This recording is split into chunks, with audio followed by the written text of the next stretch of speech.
नमस्कार मित्रांनो, MJ न्यूजमध्ये तुम्हा सर्वांचं स्वागत. मी आहे डॉक्टर मुकेश जैन आणि तुम्ही पाहत आहात आरोग्याचा राजमार्ग, तुमच्या आरोग्याला योग्य दिशा देणारी एक उत्कृष्ट आरोग्य मालिका. मित्रांनो, आपला हा आजचा विशेष कार्यक्रम आपण सर्व महिलांना समर्पित करत आहोत. जर एक महिला निरोगी असेल तर अख्खं कुटुंब निरोगी राहतं. आपल्या आजच्या ज्या पाहुण्या आहेत त्या पण एक महिला आहेत आणि त्यांचं नाव आहे डॉक्टर रश्मी शहा. रश्मी मॅडम एक सुप्रसिद्ध हॉर्मोनल एक्सपर्ट आणि न्यूट्रिशनमध्ये त्यांनी बरंच काही काम केलेलं आहे. रश्मी मॅडम सोबत या विषयावर चर्चा करण्याआधी तुम्हा सर्वांना एक नम्र विनंती, जर आपल्या चॅनलला तुम्ही सबस्क्राईब केलं नसेल तर कृपा करून सबस्क्राईब करा. आणि हो, सर्व महिलांना एक कळकळीची विनंती, तुम्ही हा एपिसोड आवर्जून बघा. आणि सर्व पुरुषांना एक नम्र विनंती, जर तुमच्या हृदयात कुठल्याही महिलाबद्दल काही आदर, प्रेम आणि काळजी असेल तर हा एपिसोड तुम्ही सुद्धा नक्की बघा किंवा कुठल्याही महिलेला फॉरवर्ड नक्की करा. चला तर मग सुरू करूया आपला आजचा एपिसोड डॉक्टर रश्मी शहांसोबत आणि जाऊया आरोग्याच्या राजमार्गावर. MJ news sponsored by doctor Hasmukh Gujar's heart beat care centre, दिल से दिल तक.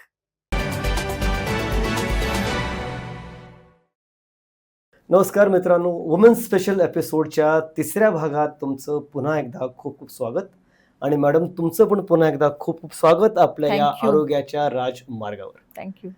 आजचा आपला तिसरा एपिसोड. मागच्या दोन्ही एपिसोडमध्ये आपण हॉर्मोन हेल्थ आणि वेट गेनबद्दल आपण चर्चा केली.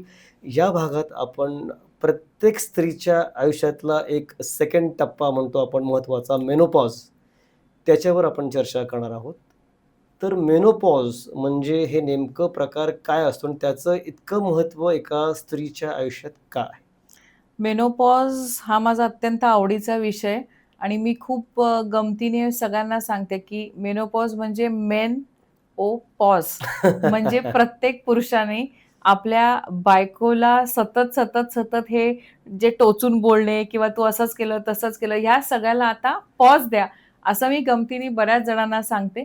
बट मेनोपॉज, याला मराठीत आपण रजोनिवृत्ती असं म्हणतो, की तुमची पाळी सुरू झाल्यापासून ते पाळी जेव्हा तुमची बंद होते तेव्हा तो म्हणजे मेनोपॉज. पाळी बंद व्हायचा हा जो फेज आहे, म्हणून त्याला निवृत्ती, त्यापासून आपण निवृत्ती, बरोबर. म्हणून त्याला रजोनिवृत्ती असं आपण म्हणतो. तर मेनोपॉज म्हणजे पाळी बंद होण्याचा जो 5 ते 6 वर्षांचा जो फेज आहे, त्याला ॲक्च्युअली मेनोपॉज फेज आपण असं म्हणतो. तर ह्या मेनोपॉजबद्दल बऱ्याच स्त्रियांना बरेच वेगवेगळे प्रॉब्लेम असतात. तर एका स्त्रीला कधी कळेल की हा माझा आता मेनोपॉज पिरियड सुरू झालेला आहे? काय काय चेंजेस त्यांच्या बॉडीमध्ये, शारीरिक आणि मानसिकमध्ये काय काय होतात बदल? अ, पहिलं म्हणजे 40शी ओलांडली की तुमचं पेरीमेनोपॉज त्या दरम्यान सुरू होतं. तर काही सायन्स सगळ्या महिलांनी पहिलं लक्षात घेतलं पाहिजे, की एसीमध्ये बसलाय तरी पण खूप एकदम अस्वस्थ होऊन तुम्हाला जर खूप घाम येत असेल, सतत चिडचिड होत असेल, थकवा वाढतो किंवा पूर्वी आपण जे काम 1 तासात करत होतो, तेच काम करायला आपल्याला जर 1.5 तास लागतोय, चिडचिड होतीये, काम स्लो झालेलं आहे आणि अचानक तुम्हाला हिप्स आणि बेलीवर जर फॅट गेन जाणवत असेल, कंटाळा येत असेल किंवा तुमची स्किन ड्राय होत असेल, झोप खराब होत असेल, तर हे सगळे सिम्प्टम्स मेनोपॉज किंवा पेरीमेनोपॉजचेच असतात आणि प्रत्येक महिलेने 40वा वाढदिवस झाला, की हे सगळे अलर्टली ऑब्झर्व्ह केले पाहिजेत. मग ह्याचा जर त्रास होत असेल का महिलेला, तर त्यांनी कुठली काळजी घ्यावी आणि काय काय आपल्या सवयीत म्हणा, आहारात म्हणा, आपल्या दिनचर्येत म्हणा, काय बदल केला पाहिजे? सर्वात पहिलं म्हणजे हे जर सिम्प्टम्स किंवा अशी लक्षणं दिसायला लागली आणि पिरियड्स इरेग्युलर व्हायला लागले किंवा 2-2, 3-3 महिने पिरियड्स येत नाहीत किंवा आले तर खूप हेवी ब्लीडिंग होत असेल, तर सर्वात पहिलं आपल्या गायनेकॉलॉजिस्टना जाऊन भेटलं पाहिजे. एक रूटीन ब्लड टेस्ट करून घेतली पाहिजे किंवा तुमचं B12, D3 आणि हिमोग्लोबिन लेव्हल हे सगळं तुम्ही एकदा चेक करून घेतलं पाहिजे आणि त्याच्याच बरोबर थोडंसं स्वतःकडे लक्ष दिलं पाहिजे. 40व्या वर्षापर्यंत घर, कुटुंब, काम, जबाबदाऱ्या, करिअर, टार्गेट्स या सगळ्यांच्या मागे पळता-पळता आपण ह्या टप्प्यात येतो. आता ह्या टप्प्यामध्ये आल्यावर एक पॉज घेतला पाहिजे आणि स्वतःकडे बघितलं पाहिजे, स्वतःला वेळ दिला पाहिजे. मेंटल हेल्थ आणि फिजिकल हेल्थ. आपण फिजिकल हेल्थबद्दल बोललो. मेंटल हेल्थ म्हणजे जसं मी आधी पण सांगितलं, मूड स्विंग्स होणे, सतत चिडचिड होणे आणि सर्वात सर्वात प्रॉमिनंटली प्रत्येकीमध्ये दिसणारं म्हणजे एन्झायटी. म्हणजे आधी एखादी एकदम बिंदास असलेली स्त्री अगदी 40शी नंतर पेरिमेनोपॉज, मेनोपॉजमध्ये आली, की छोट्या-छोट्या गोष्टींना घाबरायला लागते किंवा छोट्या-छोट्या गोष्टींची काळजी करणे, ओव्हर थिंकिंग होणे, कोणी थोडंसं काही बोललं, की तो हळवेपणा येणे, ते सहन न होणे, स्ट्रेस, ताण ह्या सगळ्या गोष्टी तुमच्या मेंटल हेल्थ आणि मग ते फिजिकल हेल्थ ते खूप इफेक्ट करणार आहे आणि ह्या सगळ्या गोष्टींची काळजी घेणं खूप आवश्यक आहे. बऱ्याच वेळा फेजमध्ये महिला जातात मेंटली डिस्टर्ब्ड, अँक्झायटी, डिप्रेशन. एक पुरुष म्हणून त्याच्या बायकोची त्यांनी ह्या फेजमध्ये कशी आणि काय काळजी घ्यावी आणि काय त्यांनी एक्स्पेक्ट करावं त्या महिलेकडनं किंवा त्या महिलेने आपल्या नवऱ्याकडनं? आपण महिलेनी नवऱ्याकडून एक्स्पेक्ट काय करायचं त्याच्यावर आधी बोलूया. पहिलं म्हणजे मेनोपॉज म्हणजे नेमकं काय हे जेवढं महिलेला कळणं गरजेचं आहे, त्याही पेक्षा जास्त तिच्या आजूबाजूला असलेल्या पुरुषांना कळणं जास्त गरजेचं आहे. Not only husband but your son also किंवा तुमचा भाऊ असेल, तुमचा मुलगा असेल, तुमचे वडील असतील किंवा तुमचा नवरा असेल. यांना हे कळलं पाहिजे की it is a phase of life. प्रत्येक महिलेच्या आयुष्यात येणारी ही फेज आहे. ह्याच्यात तिला या गोष्टी होणार आहेत. So it's okay. त्यामुळे ती किती वाईट आहे किंवा तू अशीच आहेस, तू तशीच आहेस, ह्याच्यावर तिच्याशी वाद घालण्यापेक्षा be supportive to her. Just sit with her, spend some time with her. Start understanding की what she must be going through. कदाचित ती जे तुम्हाला सांगेल, तुमच्याबरोबर शेअर करेल, it can be very irrelevant. एक पुरुष म्हणून म्हणजे अ, पुरुष म्हणून तुम्ही जेवढा लॉजिकली नेहमी जो विचार करता, you are made like that. पण प्रत्येक वेळेला ती लॉजिकल बोलेलच असं नाही. पण म्हणून ती काही बोलते म्हणून असं सोडून देण्यापेक्षा ओके ठीक आहे, be a good listener to her. तिला तुमच्याकडून ह्या फेजमध्ये फक्त मी तुझ्या बरोबर आहे, ह्या एवढा सपोर्ट आणि हा कॉन्फिडन्स एवढंच हवं असतं, दुसरं काही नको. जर तुमच्या आईला हा प्रॉब्लेम होत असेल किंवा तुम्हाला वाटत असेल, की माझी सारखीच चिडते, काही छोटंसं झालं तरी मला काही पण बोलते. अंडरस्टँड की हे ती मुद्दाम करत नाहीये. She is not doing it intentionally to hurt you. It is happening because her hormones are changing. तिलाही तिचं आतून बऱ्याचदा समजत नाही, की ती तुमच्यावर चिडतीये, की का चिडतीये?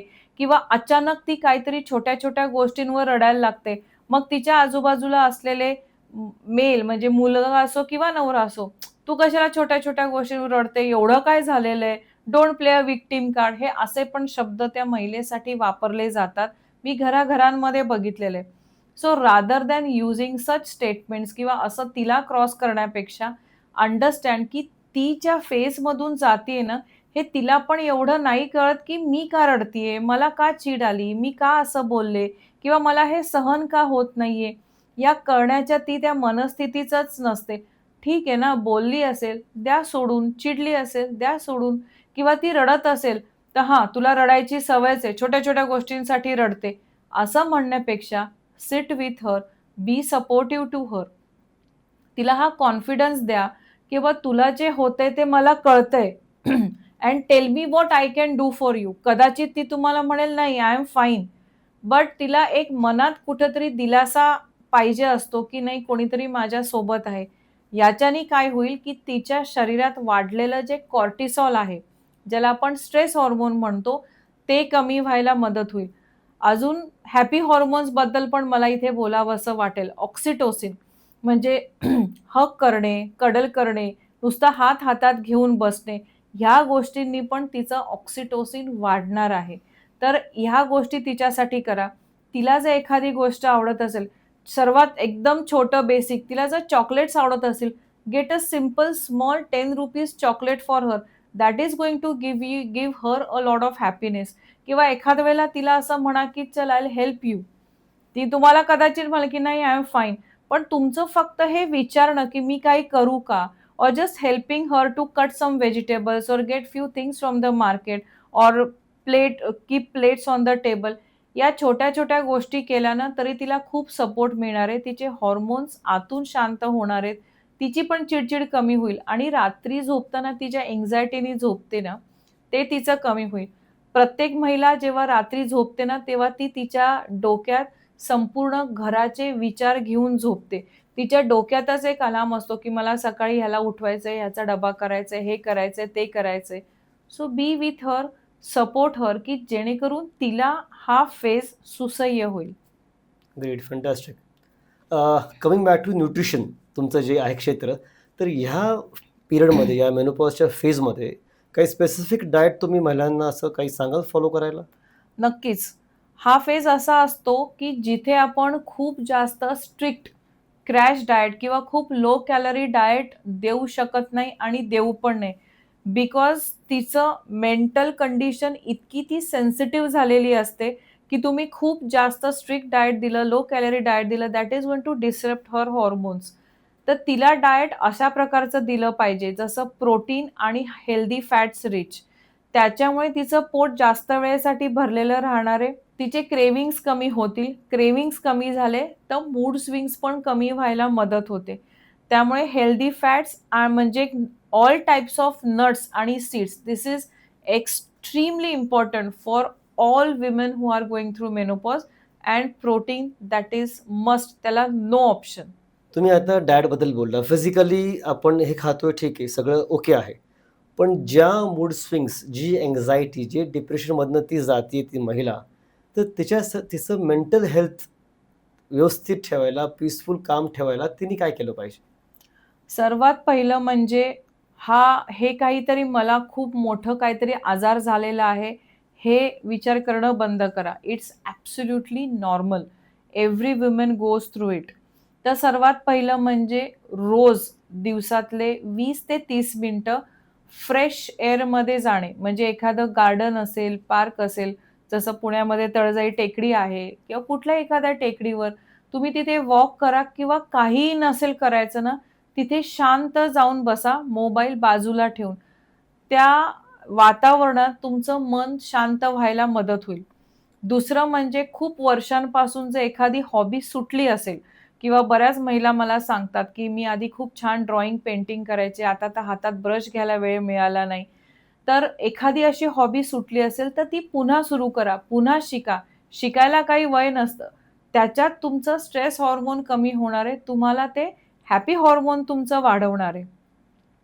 आणि सर्वात महत्त्वाचं, स्वतःची झोप. झोपेला प्रायोरिटी द्या. झोप म्हणजे हां, मला काम आहे, माझी झोप नाही झाली, असं म्हणू नका. जेवढी मेडिसिनल ट्रीटमेंट गरजेची आहे, तेवढीच तुमची झोप महत्त्वाची आहे. आणि झोपताना काहीतरी चांगलं वाचा आणि चांगलं ऐका. चांगलं ऐका म्हणजे मोबाईलच्या रील्स बघत बसा असं नाही. पण आध्यात्मिक किंवा जे तुम्हाला आवडत असेल, एखादं पु. ल. देशपांडेंचं कथाकथन असेल, ते ऐका.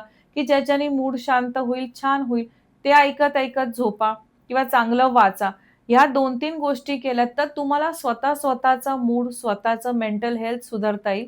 आणि माझं फेव्हरेट जे मी प्रत्येकाला सांगते, 10 minutes sitting in silence when you wake up and 10 minutes sitting in silence before you go to bed. ह्याच्यानी पण हार्मोन बॅलन्स व्हायला, मन शांत व्हायला, स्ट्रेस कमी व्हायला, डिप्रेशन आणि अँक्झायटीचे अटॅक्स कमी व्हायला मदत होणार आहे. कारण मेंटल हेल्थ सुधारण्यासाठी फक्त तुमच्या आजूबाजूच्यांनी काम करून उपयोग नाही. You also have to work for yourself. खूप छान माहिती आज आपल्या सगळ्यांना मिळालेली आहे. मॅडमनी खूप छानरित्या एका पुरुषाने त्या महिलेकरता काय करावं आणि महिलांनी स्वतःकरता सुद्धा काय करावं, जेणेकरून त्यांची पण लाईफ आणि त्यांच्या कुटुंबाची लाईफ एक सुकर होणार आहे. ज्या गोष्टी मॅडमनी सांगितल्या आहेत, तुम्ही प्लीज फॉलो करा. कारण की एक महिला एका कुटुंबाची सर्वात मोठी, आपण जे म्हणतो, प्रमुख असते. आणि जर ती सुदृढ, चांगली, हेल्दी, मेंटली आणि फिजिकली असेल, तर तिच्या कुटुंबातला प्रत्येक घटक हा पण मेंटली आणि फिजिकली स्ट्रॉंग व्हायला फार मदत होते. मित्रांनो, आपले 3 एपिसोड आज संपलेले आहेत. आम्हाला कमेंट सेक्शनमध्ये नक्की सांगा तुम्हाला हे एपिसोड्स कसे वाटले, आणि काही तुम्हाला प्रश्न असतील तर कमेंट्समध्ये आम्हाला नक्की विचारा. आणि आणखी कुठल्या टॉपिकवर तुम्हाला ही न्यूज हवी आहे आणि कुठले एक्सपर्ट्स तुम्हाला आमच्या न्यूजमध्ये हवे आहेत, आम्हाला कमेंट सेक्शनमध्ये नक्की सांगा. पुन्हा भेटूया लवकरच एक नवीन एक्सपर्टसोबत. तोपर्यंत पाहत रहा आपला आरोग्याचा राजमार्ग. Thank you so much. Thank you madam. Thank you so Thank you. Much. MJ news sponsored by doctor Hasmukh Gujar's heart beat care centre. दिल से दिल तक.